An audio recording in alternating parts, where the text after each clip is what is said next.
Hi, thank you so much for joining me on this journey of figuring out how to have clean and healthy boundaries. It is not a slam dunk for any of us.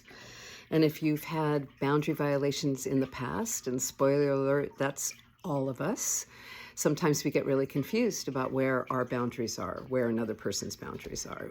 We're inept, unskillful, to put it mildly, on setting boundaries. So I've come up with different creatures that kind of describe some of the behaviors. One of them is a baby dragon. Another one is a seagull.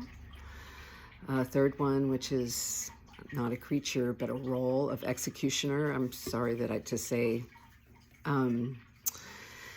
that I've done that a lot. So the baby dragon is somebody who gets really charged. They've got somebody's crossed a boundary somewhere in them, and they open their mouths, and all of a sudden there's this little charred black thing in front of them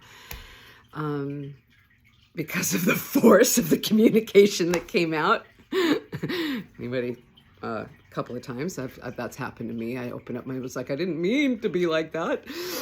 You know, Seagull managers, some of you might know about this one too, is somebody who comes in who's been absent from the office, absent from the team, the family, the home for a little while, and they come in and they just make lots of noise and they poop all over and make huge messes all over the place and then leave.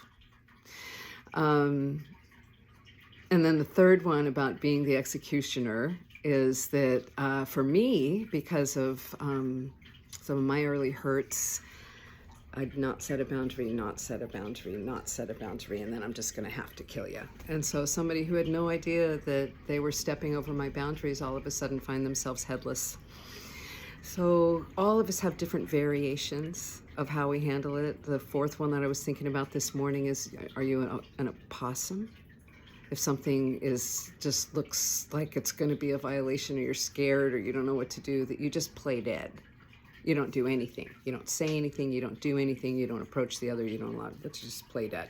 You know, those are the conflict avoidance.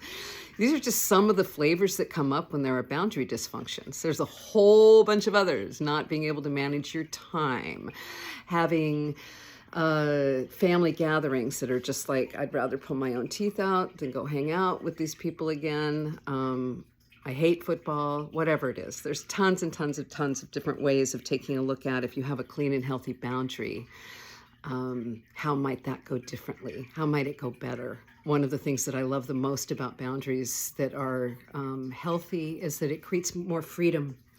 There's a lot more room in the room for both individuals or whoever's what's happening to authentically be themselves while not trampling over others.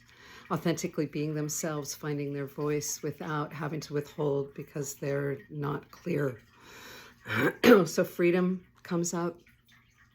Safety comes up, because when we're more able to be skillful about setting, like, this is a boundary I have, and to do it gently and with clarity, then others know how to be with us and interact. And then when we know that about others, we're able to provide it for them. And then the other piece is that there's a level of happiness that comes because we're not having to armor ourselves against each other, against something bad going to happen, because we've just gotten clearer about where my boundaries are, where your boundaries are, where life's boundaries are.